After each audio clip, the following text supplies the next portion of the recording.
Hello दोस्तों, स्वागत है आप सबका मिस्टिक टेल्स की एक नई कहानी में। आज की ये वीडियो अगर आप लोगों को पसंद आए तो इस वीडियो को लाइक कीजिएगा और ज़्यादा से ज़्यादा लोगों तक पहुंचाने के लिए शेयर कीजिएगा। हमारे चैनल को सब्सक्राइब कीजिएगा और बेल आइकन जरूर दबाइएगा, जिससे हमारी नई वीडियो की नोटिफिकेशन सबसे पहले आप तक पहुँचे। तो आइए शुरू करते हैं आज की ये कहानी। आज की कहानी है विकास की, मध्य प्रदेश के गुना से, जिन्होंने एक नई जमीन पर नया घर बनाया था। पर उनकी उस जमीन में कुछ ऐसा था जिसने उनकी पूरी जिंदगी ही बदल कर रख दी। आइए जानते हैं क्या हुआ विकास और उसके परिवार के साथ। विकास के पापा एक गवर्नमेंट टीचर थे। अपने रिटायरमेंट के बाद उन्होंने सिटी से थोड़ा बाहर एक प्लॉट खरीदा और उस पर अपना घर बनाया।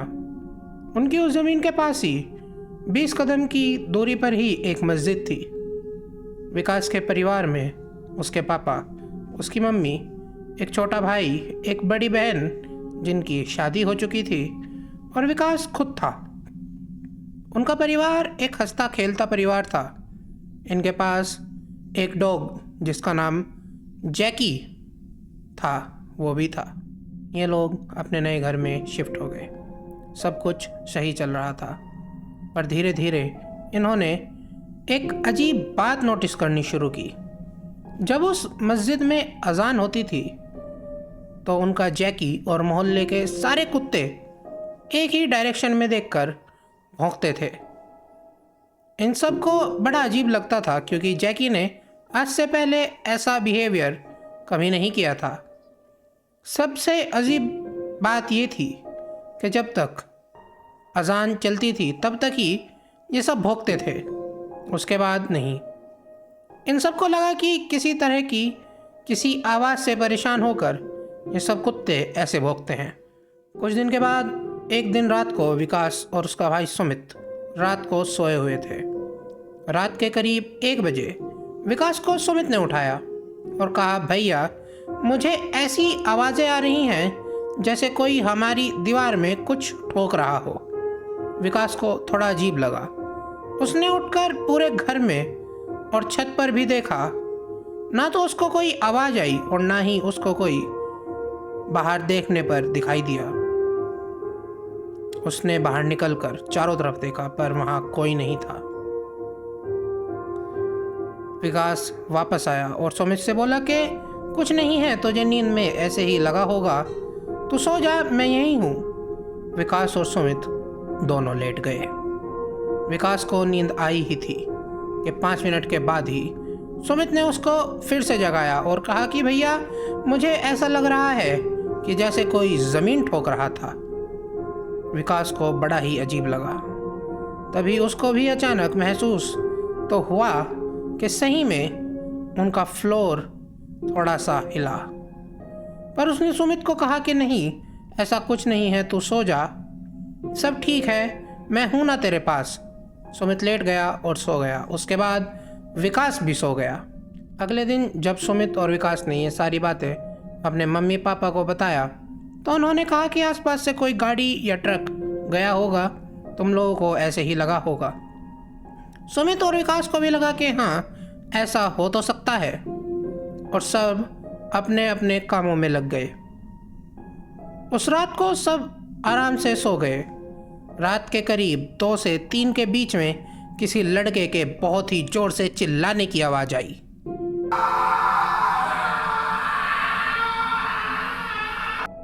घर में सभी को ये चिल्लाने की आवाज आई थी।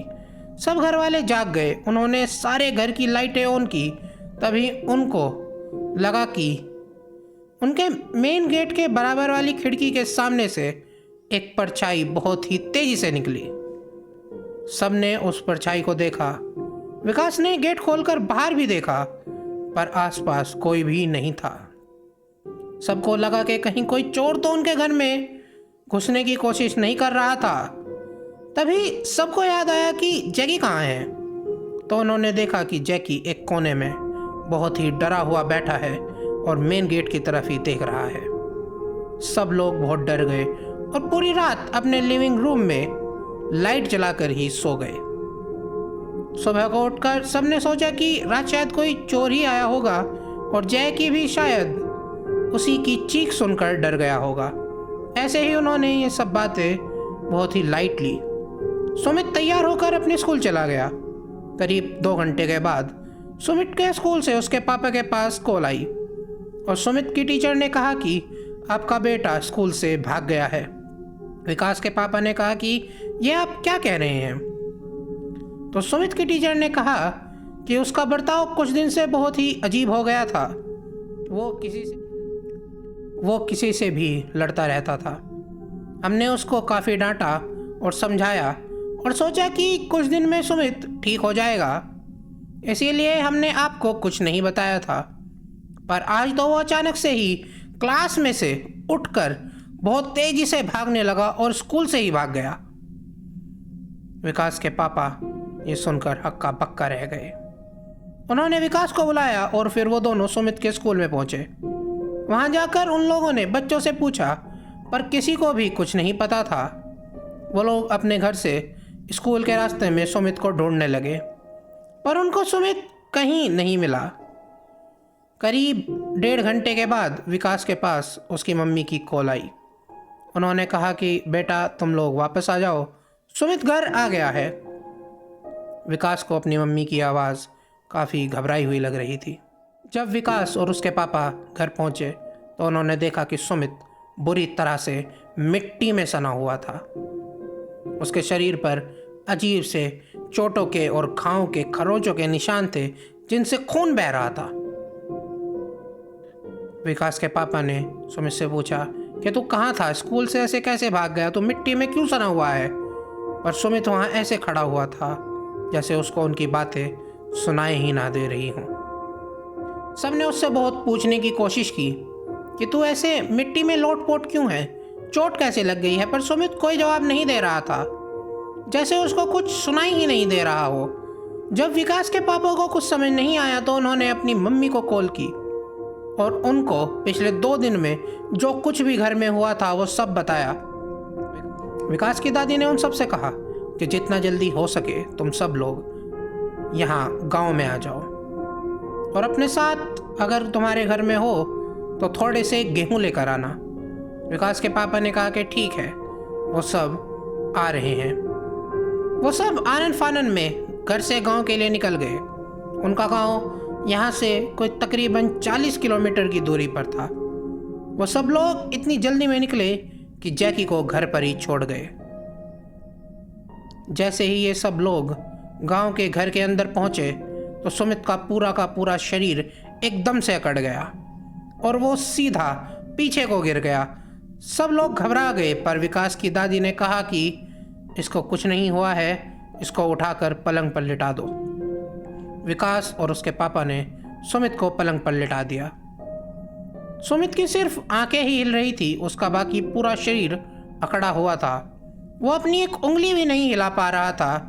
सबके सब लोग उसको देखकर डर रहे थे, पर उसकी दादी नॉर्मल थी। वो घर से बाहर निकल गई और लगभग 20 मिनट के बाद वापस आई। विकास की दादी ने घर के अंदर आकर कहा कि चलो इसको गाड़ी में उठाकर ले चलो।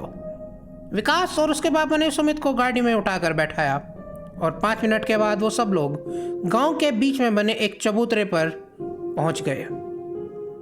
विकास की दादी ने कहा कि सब लोग गाड़ी से नीचे उतरो। सब लोग गाड़ी से नीचे उतरकर चबूतरे की तरफ चले। तब उन सब ने देखा कि चबूतरे पर एक आदमी बैठा था जो उन सब को ही घूर रहा था। विकास ने उसके बारे में अपनी दादी से पूछा कि वो कौन है, तो उसकी दादी ने कहा कि इसके अंदर हमारे कुल देवता आते हैं और सुमित को यही ठीक करेगा।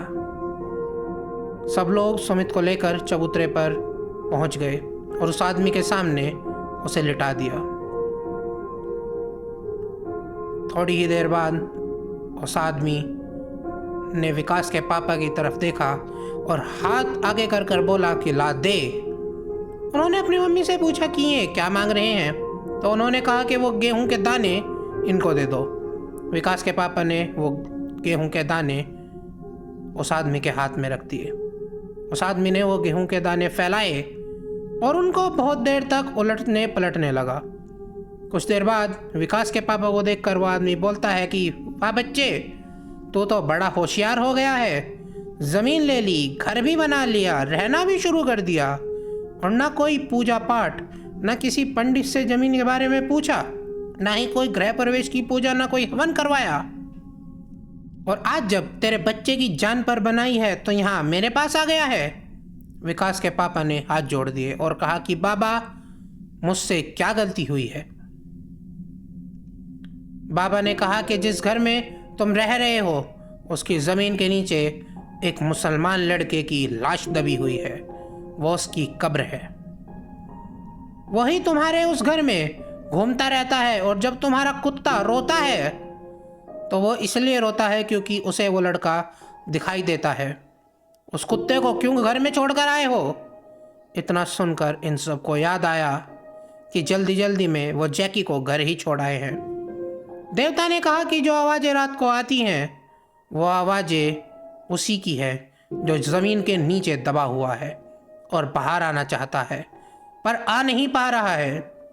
विकास के पापा ने दोनों हाथ जोड़कर कहा कि बाबा, अगर ये बात है तो घर बनाते हुए हमें कोई लाश क्यों नहीं मिली? तो बाबा ने कहा कि क्योंकि वो लाश दबाने के बाद उस ज़मीन में ऊपर से भी मिट्टी डाली गई है। और तेरे घर में एक समस्या और भी है।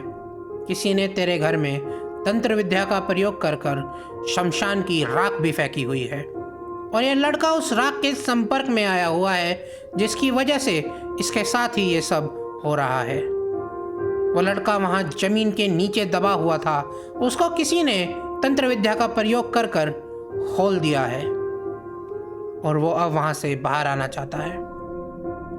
विकास के पापा ने हाथ जोड़कर कहा कि बाबा, हमको इस बारे में कुछ नहीं पता था, अब हमको इस मुसीबत से आप ही बाहर निकाल सकते हैं। बाबा ने कहा कि चिंता मत करो, तुम लोगों को कुछ नहीं होगा।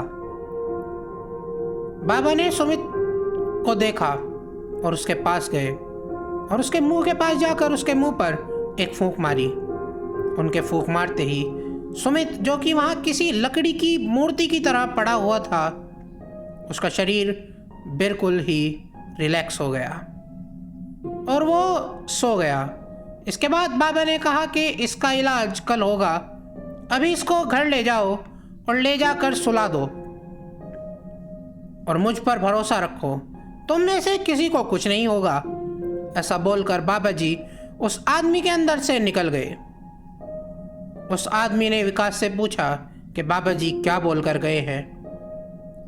तो विकास ने कहा कि कल सुबह आने को कहा है, जिस पर उस आदमी ने जवाब दिया कि ठीक है, आप लोग अभी अपने घर जाकर आराम कीजिए और कल सुबह आइएगा।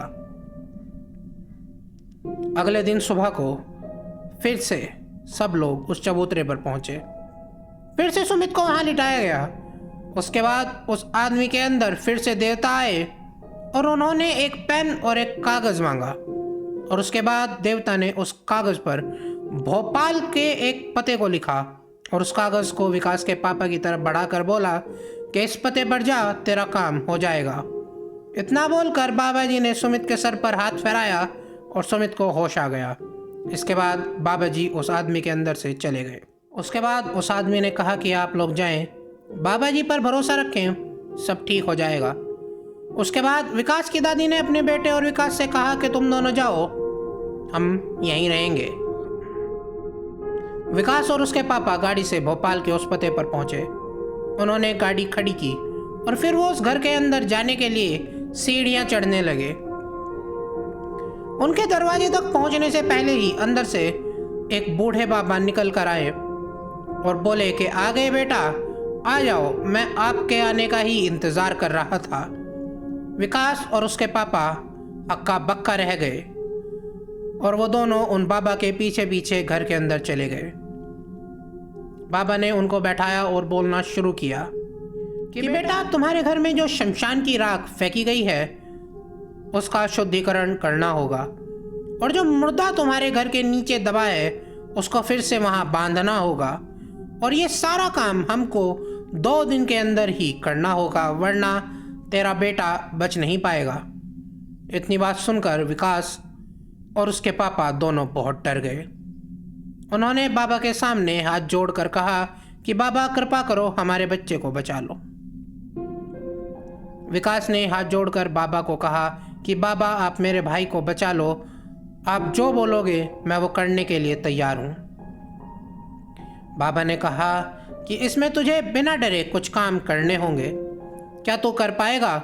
विकास ने कहा कि जी बाबा मैं कर लूँगा, आप बस बताएं कि क्या करना है। तो बाबा ने कहा कि तुझे यहाँ से गुनाह अपने घर जाना होगा, वहाँ जो कुत्ते को तुमने बांध रखा है उसको खोल देना, और घर के अंदर से मैं तुम्हें एक पोटली दे रहा हूँ, उसमें मिट्टी भर कर लाना, और ये काम तुम्हें 5 घंटे के अंदर अंदर करना ही होगा, और तुम्हें यहाँ से अकेले जाना होगा और अकेले ही आना होगा। गुना भोपाल से लगभग 3 घंटे की दूरी पर है। पर विकास मान गया और बोला कि ठीक है मैं अभी जाता हूँ। विकास वहाँ से गाड़ी लेकर निकला और वो बहुत तेज गाड़ी चला रहा था। उसका रास्ते में 2 बार एक्सीडेंट होते होते बचा। आज कोई शक्ति ही थी जो उसको बचा रही थी। करीब 2 घंटे के अंदर ही विकास अपने घर पहुंचा और गेट खोलकर जब वो अंदर घुसा तो उसने देखा कि जैकी एक कोने में डरा सहमा सा बैठा रो रहा था। विकास उसके पास गया और उसने जैकी को खोल दिया। खुलते ही जैकी घर से बाहर भाग गया। विकास ने घर के अंदर से फटाफट उस पोटली में मिट्टी भरी और फिर बहुत ही तेजी से भोपाल की तरफ वापस निकल गया। पूरे रास्ते उसको बहुत ही अजीब अजीब सी आवाजें आती रही, पर फिर भी विकास टाइम से वहां पहुंच गया और मिट्टी ले जाकर बाबा जी को दे दी। बाबा जी ने वो मिट्टी ली और एक जगह जाकर बैठ गए और फिर किसी सफेद पाउडर से एक गोला बनाया और उसके अंदर एक मटकी रखी और उसमें वो मिट्टी डाल दी। ये सब करते हुए बाबा जी कुछ मंत्र पढ़ रहे थे। फिर उन्होंने उस मटकी का मुंह एक लाल कपड़े से ढका और उसे एक लाल धागे से बांधना शुरू किया और काफी लंबी पूजा की। फिर वो मटकी उन्होंने विकास को दी और देकर कहा कि अंधेरा होने के बाद इस मटकी को शमशान में रख कर आना, और चाहे कुछ भी हो जाए तुम पीछे मुड़कर नहीं देखोगे। उसके बाद बाबा जी ने विकास के पापा से कहा कि हम दोनों अभी गुना के लिए निकलेंगे, जल्द से जल्द हमको वहां पहुंचना होगा। बाबा जी और विकास के पापा दोनों उस घर के सामने पहुंचे। बाबा जी ने विकास के पापा को कहा कि तुम अंदर जाओ और अपने घर के 3रे नंबर के कमरे में जाकर बैठ जाओ, और जब तक मैं वहां नहीं आता तब तक तुम वहां से हिलोगे नहीं। चाहे कुछ भी हो जाए तुम वहां से हिलोगे नहीं। उधर दूसरी तरफ विकास शमशान घाट के गेट पर पहुंच गया था। वह शमशान के गेट पर खड़ा था और जैसे ही अंदर जाने के लिए आगे बढ़ा तभी अंदर से एक आदमी निकल कर आया और उसने बोला कि बेटा आ तो तुम गए हो, पर अगर यहाँ से सही सलामत वापस जाना हो तो कुछ भी हो वापस मुड़कर मत देखना, क्योंकि अगर तुमने पीछे मुड़कर देखा तो जिसको तुम अपने साथ लाए हो वो बाकी सबको लेकर तुम्हारे साथ यहाँ से जाएगा। इतना बोलकर वो आदमी वहां से चला गया। विकास के हाथ कांपने लगे। उसने देखा कि शमशान के अंदर बस 2-3 ही लाइट जली हुई थी और अंधेरा था। विकास हिम्मत कर कर अंदर बढ़ा और अंदर जाकर उसने एक जगह पर वो मटकी रख दी और वो घूमकर जैसे ही बाहर चलने लगा शमशान की सारी लाइट्स बंद हो गई और चारों तरफ अंधेरा हो गया। अब सिर्फ चांद की रोशनी की वजह से ही थोड़ा थोड़ा कुछ दिखाई दे रहा था। विकास बुरी तरह से डर गया। वह जल्दी जल्दी बाहर की तरफ को चलने लगा। विकास अभी 4 कदम ही चला था तभी उसके कानों में सुमित की आवाज़ आई कि भैया कहाँ जा रहे हो, मुझे यहाँ अकेला छोड़कर मुझे भी अपने साथ ले चलो। यह आवाज़ सुनते ही विकास के रोंगटे खड़े हो गए। वो उसको कुछ समझ नहीं आ रहा था कि वो क्या करे और यहाँ क्या हो रहा था। उसको बार बार सुमित की आवाज़ कानों में आ रही थी। वो पीछे घूमने ही वाला था कि तभी उसको याद आया कि उसको बाबा जी और उस आदमी दोनों ने कहा था कि पीछे मुड़कर बिल्कुल नहीं देखना है, चाहे कुछ भी हो जाए। उसने अपने दोनों कानों पर हाथ रखा और तेजी से चलता हुआ शमशान से बाहर निकल गया और उन बाबा जी के घर पहुंच गया। वहां उसको वही आदमी मिला जो शमशान में मिला था। उस आदमी ने बताया कि बाबा जी बहुत ही पहुंचे हुए तांत्रिक हैं और वो उनका शिष्य है। इसके बाद विकास और वो आदमी दोनों उन बाबा जी के घर के अंदर चले गए। उधर दूसरी तरफ विकास के पापा की हालत उस कमरे में बैठे बैठे खराब हो चुकी थी। उनको बहुत ही अजीब अजीब आवाज़ें आ रही थी, अजीब सी परछाइयाँ दिखाई दे रही थी। उनको लग रहा था कि उनको कोई ठंडे ठंडे हाथों से छू रहा था। वो पूरा कमरा ठंडा हो चुका था। बाबा जी जब उस कमरे में घुसे तो देखा कि विकास के पापा पसीनों में तरबतर हो चुके थे। बाबा जी ने कहा कि कोई नहीं, अब आप शांत हो जाएं, अब कुछ नहीं होगा, जो होना था अब हो चुका, अब आपको कुछ नहीं होगा। उसके बाद बाबा जी ने अपने मंत्र पढ़ने शुरू किए और बाबा जी ने विकास के पापा को एक कलावे का टुकड़ा दिया और कहा कि इसको तोड़कर 7 टुकड़े कर दो और जमीन पर डाल दो। विकास के पापा ने उस कलावे के टुकड़े करने शुरू किए। उनको एक एक टुकड़ा करने में अपने शरीर की पूरी ताकत लगानी पड़ रही थी। जैसे ही विकास के पापा ने 7वां टुकड़ा जमीन पर फेंका तो उन सभी 7 टुकड़ों में आग लग गई और वे राख हो गए और उन टुकड़ों से जो गोला बना था उसके बीच में से जमीन उभर गई और उसमें दरार पड़ गई। बाबा जी ने जल्दी से उस दरार में कुछ सामग्री डाली और वो जमीन फिर से पहले जैसी हो गई। उसके बाद बाबा जी खड़े हो गए और विकास के पापा को भी खड़ा किया।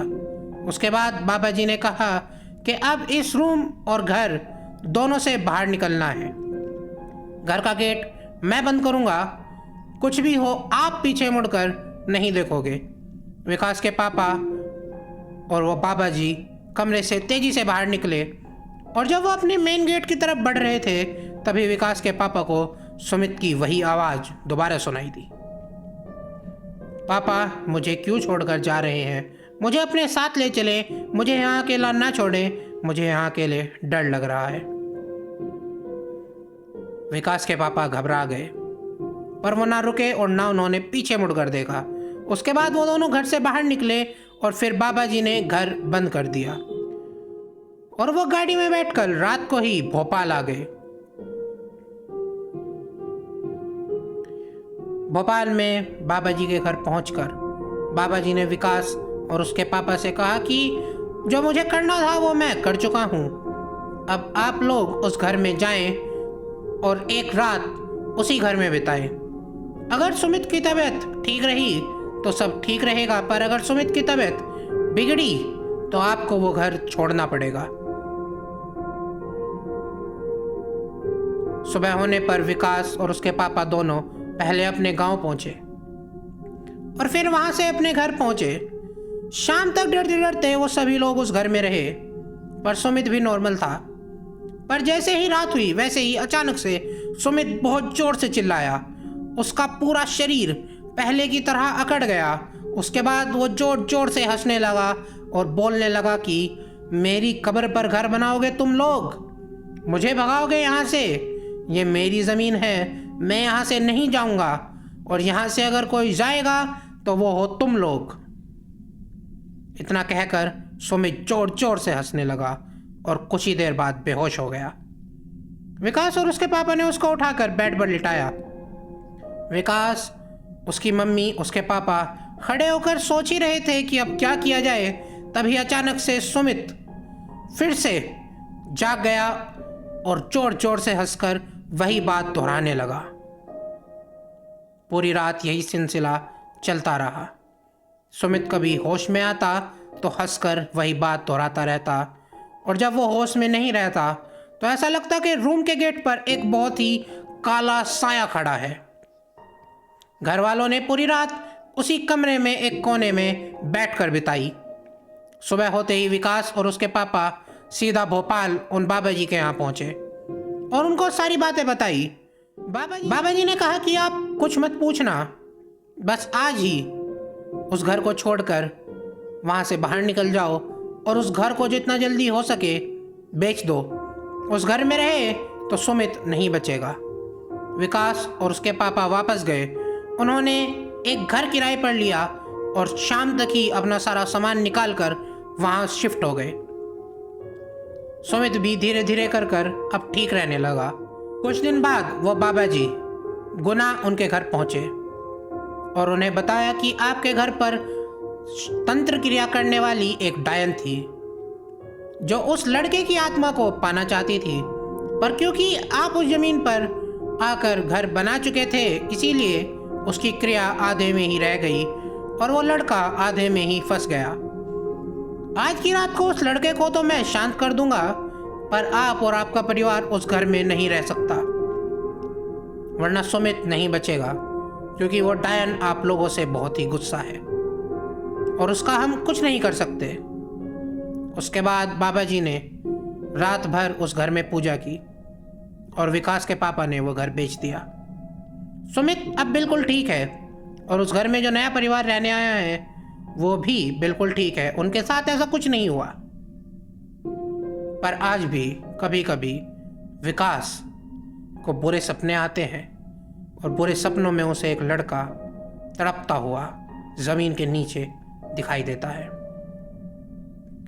कैसी लगी आपको ये कहानी हमको कमेंट कर जरूर बताइएगा। अपनी कहानी हम तक पहुंचाने के लिए हमें इंस्टाग्राम पर मैसेज कीजिएगा। इंस्टाग्राम का लिंक डिस्क्रिप्शन में दिया गया है।